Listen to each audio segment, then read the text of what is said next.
Mbote Nabino, ba fidèle abonné nous surtout il y a MMM, il y a MM Télévision, votre homme de serviteur président Moustapha, Kosolo Nabino pendant quelques minutes sur la situation il y a République démocratique du Congo, Tozaba Congolais, partout Bozali, Oyo Bozaba fidèle abonné, il y a chaîne Nabiso MM Télévision, vous s'abonner, vous partagez, vous likez l'émission et que ça Nabiso, Malamu Mingi, Awa Watoya Kosolo Nabino.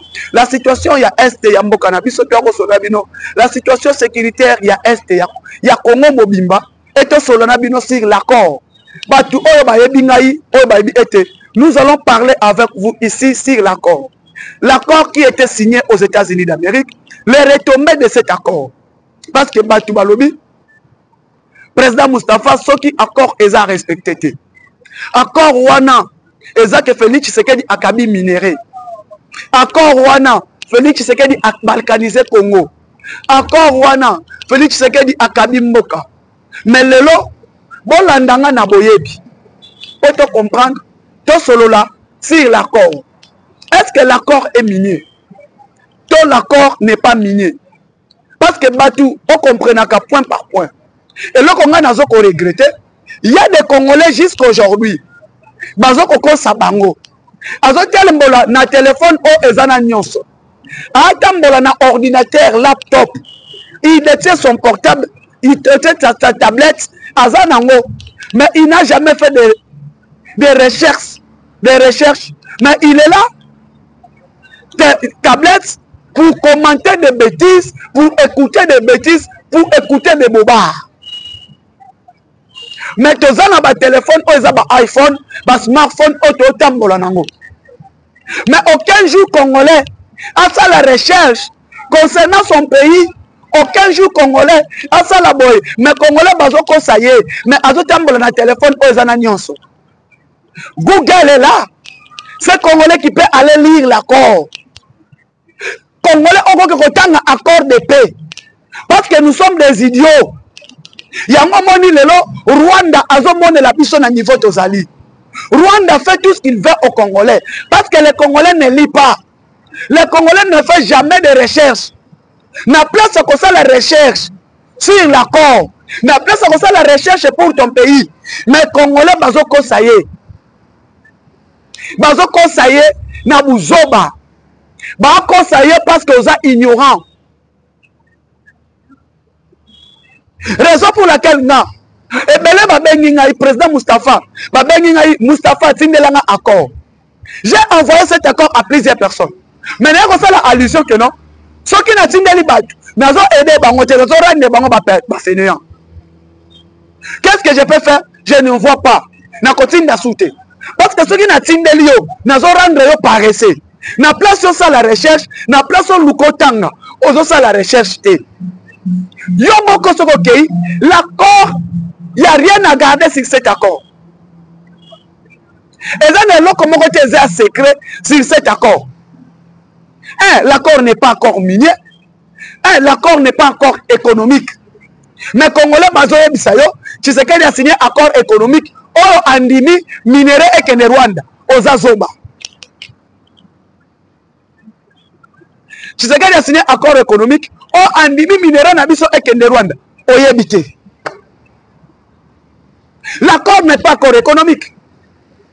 L'accord n'est pas accord minier. Mais l'accord, il n'y a qu'un seul accord qui était signé là-bas. C'est l'accord de paix. On a signé l'accord de paix. Et cet accord de paix est défini nuance. Comment il y a beaucoup de niveau haut? Comment les médias rwandais et Koko Sayo et un fake news formol à Rwanda et Koko Sayo à niveau haut? Comment formol à opposants et Koko Sayo à niveau haut? Parce que jusqu'à aujourd'hui, les opposants là, vos opposants, sont les mêmes gens qui combattent la République. Bango tu vas combattre. Oh, le lobo na Moïse Katumbi a salué tweet, a commis un compte X nae.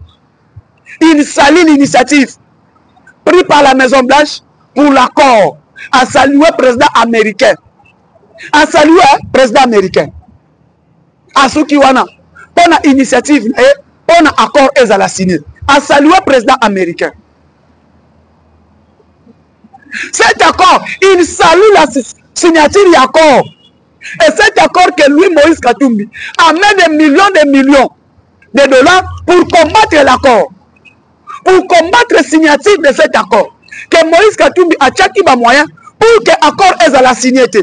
Mais le long, Moïse Katumbi a salué la signature de l'accord au SLMI Wapi dans les États-Unis d'Amérique. Devant le département d'État américain. Mais yende Moutouali Bosso, yakotinda Moïse, yakotinda Kamita, tu penses que ce tweet-là, je sais que ce n'est pas lui qui a écrit. Il a envoyé Kamita tout d'écrire. Parce que lui-même ne sait même pas écrire. Ce n'est pas son compte. Ce n'est pas ses écrits. Il était Moutoua commis. Parce que Moïse Katumbi a aidé Kokomate. Oui. Ce n'est pas lui qui a écrit.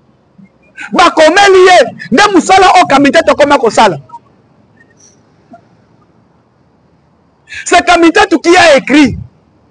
Et le même Moïse Katumbi qui a combattu l'accord. Oh, Atinda ki batu. Pour que l'accord ait à la signature. Batu boye bengote na lobela bango na mission. J'ai eu le temps d'expliquer ce que Moïse Katumbi fait. Que Moïse Katumbi est en train de combattre la République.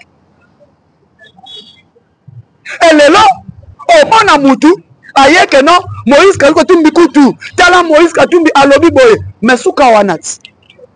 Ce que Kolanda Moïse Kende. Moi, je ne suis pas là pour écouter des bobas. Vous me dites des bobas sur Katumbi. Non.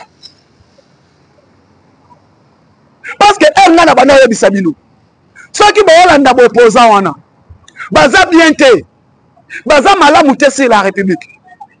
Sont des gens qui combattent la République. Bofinganga. Et belé ba komelanga na privé ba finganga. Et lelo Moutouassali était accord.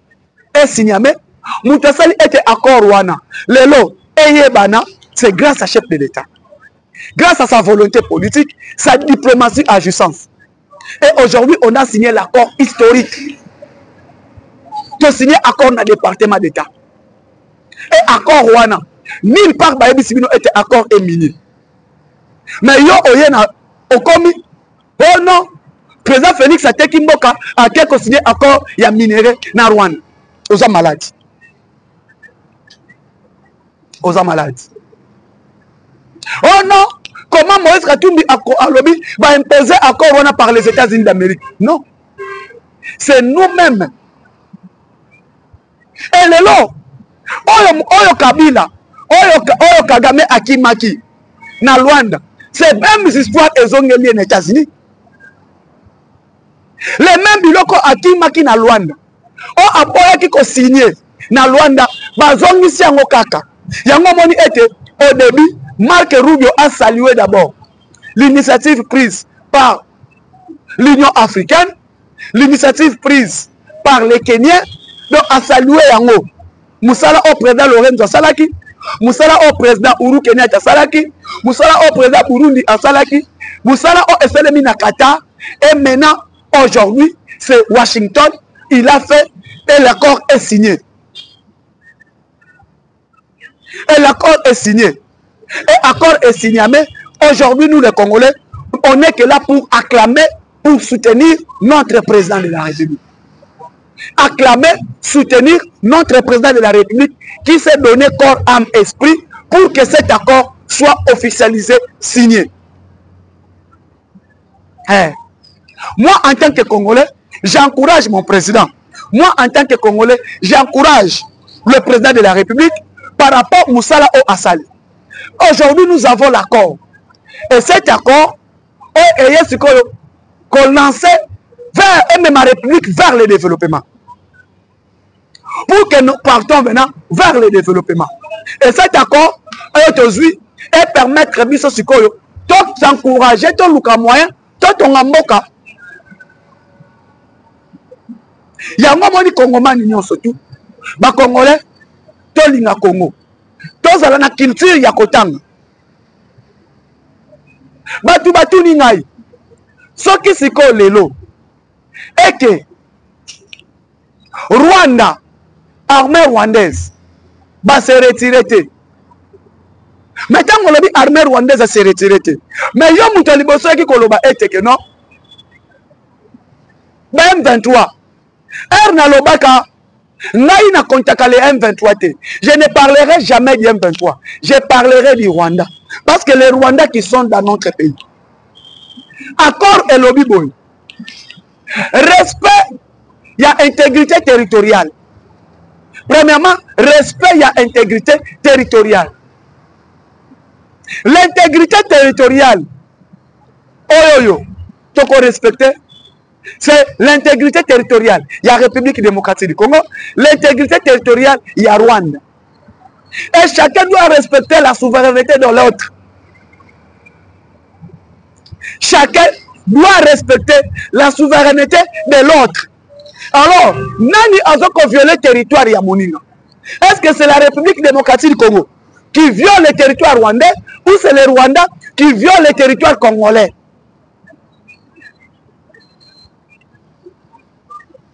Ce n'est pas le Congo qui viole le territoire rwandais, c'est les Rwandais qui violent le territoire congolais. Alors, Rwanda, il faut qu'on respecte la souveraineté de la République démocratique du Congo. En retirant ses troupes. En retirant ses troupes au Congo. En retirer ma troupe naye. En retirer armement naye. Et puis basons na position initiale. C'est ce qui a été dit dans l'accord. Ce qui a été quitté, il y a une explication un peu. En retirer ma troupe naye. Et à zone na position initiale au Ezalaki. Ba outa ki wapi au Rwanda, précisément dans Mont Sabinu. Les M23, c'est les troupes, c'est pas les M23, c'est l'armée rwandaise. A désengagé, désengagement des troupes rwandaises. On parle du désengagement des troupes rwandaises. Désengagement des forces rwandaises en République démocratique du Congo. Ce qu'on était où yobozo kosam. Yango nazo regretter, bakoko sakabino ti wapi. Bakoko sakabino ti wapi. On parle de désengagement, du force négative, désengagement des troupes rwandaises en République démocratique du Congo. Retrait total. Bazonga na position au bazalaki position initiale. Quand on parle de désengagement des forces, ezani, ce qu'on yozo kabaye bisa yoni. Retrait, on a parlé de retrait. Dans cet accord. Par le bel retrait à toi, pour le désengagement des forces négatives, désengagement des troupes rwandaises, désengagement et armement rwandais au Ezanakata République démocratique du Congo. Sikoyo, yo, na âge na yo, bazoko sa yo, na bato baza ba informateur, ya lokuta, o bayebi na bango elokote, baye koko sa yo na tongo yo pe ofani oyelinga estomac, tension. Expliquez ngai accord. Président Moustapha, accord wango ezanini. Expliquez biso accord. Na expliquez accord. Accord mutu nyonso so tanga zo mona. Olingi na expliquer sous accord. Donc ngana zo sous ya ko répéter na bana ko expliquer aussi l'accord. Non. Je t'explique pas cet accord. Vous devez comprendre, tu dois aller lire. Il faut ça la recherche. Oyeba nini le bien accord. Accord et l'obinin. Tu dois faire des recherches. Et ces recherches-là, donc, quand on a accord et l'obinin. Mais nous avons tenté de expliquer l'accord. Parce que l'accord est public. Avant que l'accord soit signé, on a expliqué les deux parties. Côté la République démocratique du Congo. Tous ceux qui représentaient, les Congolais qui représentaient Kuna Bayebi, il y a eu André Wameso, il y a eu André Wameso, il y a quelques généraux qui ont accompagné Madame Thérèse Kaikwamba Wagner. Il y a un officier armé, il y a André Wameso qui était du CAB, qui est du CABA du chef de l'État en matière, il y a Ecofin, il y a encore les hauts représentants du chef de l'État, Bazala Kikuna, Obantoura qui Mama Wagner. Obayeba qui est signé et l'Okoto Yebi. Et on a signé l'accord. Tout Congolais a cet accord.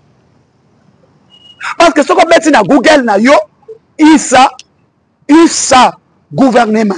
On commande accord et Kobino. Et quand tu auras cet accord, tu vas lire, tu vas comprendre que oh, bah, yebisi yo yangote.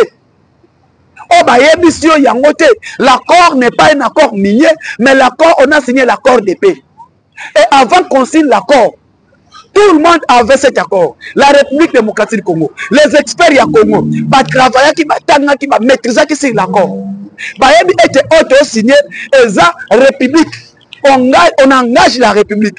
Et comme on a signé, c'est pour l'intérêt de la République démocratique du Congo. Raison pour laquelle aujourd'hui, je vous dis, à l'est de la République, surtout, peuple Yabukavu, peuple à Goma, ils ont fêté. Ils ont tellement fêté. Pourquoi? Parce que maman dit que la bonne volonté du chef de l'État, volonté à Mokonzamboka, Yango et mon ami, parce que Tshisekedi partout, il a prêché la paix.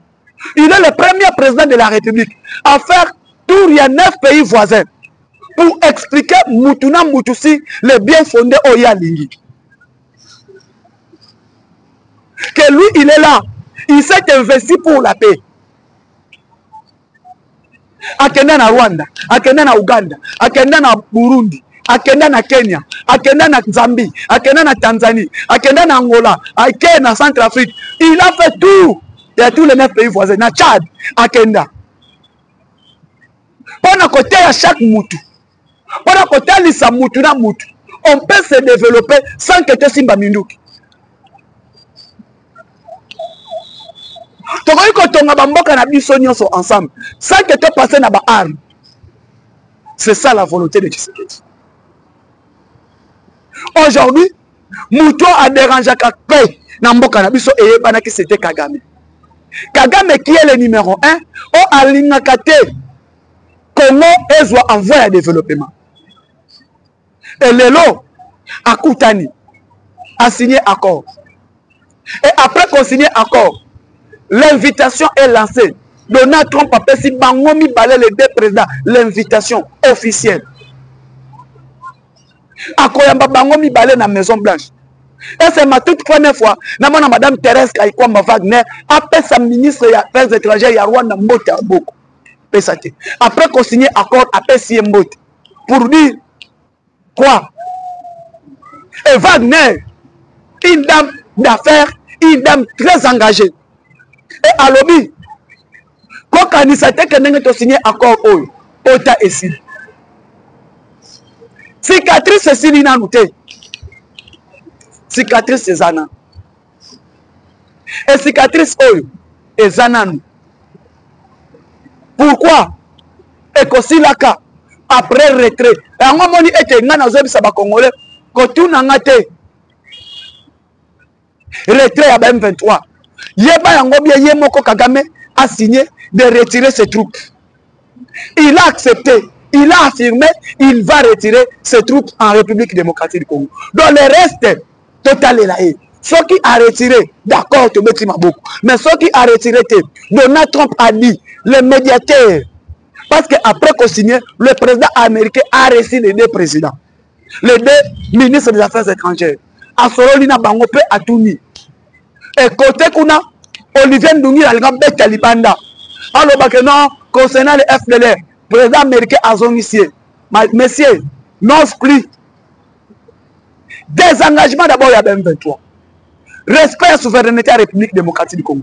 Problème à FDLR, on va voir ça après. Parce que ça contexte c'est Kagame. Les FDLR, ils ont contexte Kagame a utilisé ça. Que non, les FDLR sont au Congo, menacer la souveraineté pendant que les FDLR, ils n'ont jamais fait l'incursion au Rwanda. Ces FDLR Kagame part, ils n'ont jamais fait incursion au Rwanda. Mais à tout moment, Kagame a un problème avec prétexte, comme si COP naïe et l'on connaît à utiliser ça pour déstabiliser la République démocratique du Congo. Et COP naïe à utiliser ça, c'est les FDLR. Que non, les FDLR, maintenant aujourd'hui, bazong ici Nanzela. Bazong ici Nanzela.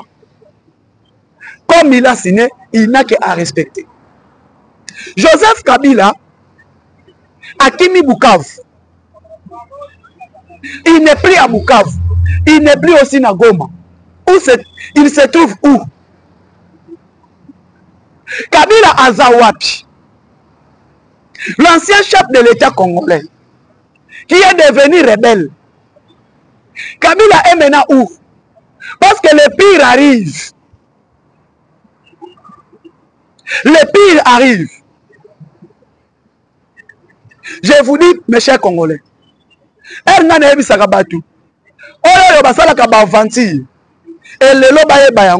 ce qui va arriver, ça sera plus. Le pire arrive. Joseph Kabila a Kimi Bukavu. Akimi Bukavu ake Goma. Goma après signature d'accord. Population ebimina balabala est armée. Ba wazalendo ba lukiba Kagame. C'est ce que je dis. Joseph Kabila a échappé la mort.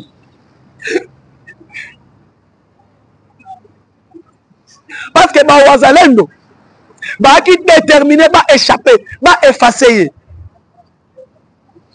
Et l'autre est salié. Bah, signala qui est déjà bon.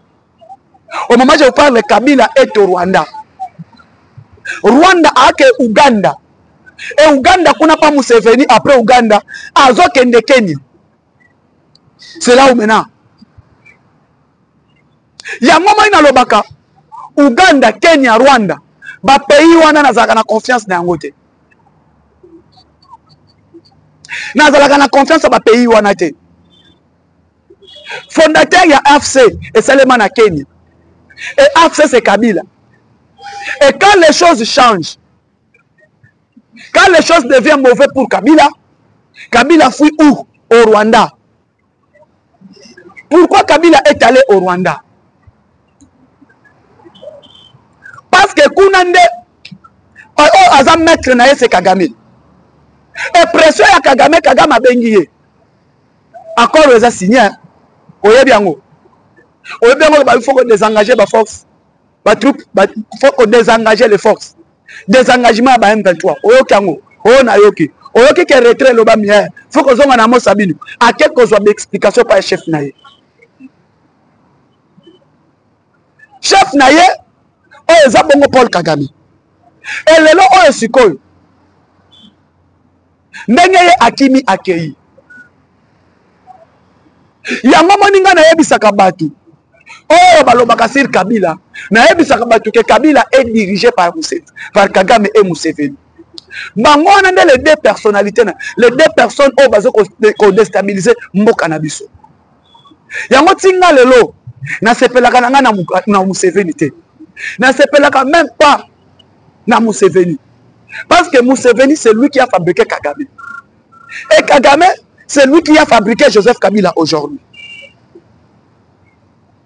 Et malheureusement, ce qui est arrivé à Kabila, parce que Yende Balikoupesi M23, et le lot de signer accord, l'accord dit qu'on neutralisait tous les troupes étrangères. Et celui qui ne va pas respecter sera sanctionné. Nous avons dit Kagame a sali message. Nous avons dit Congolais, fuite naye yangwana.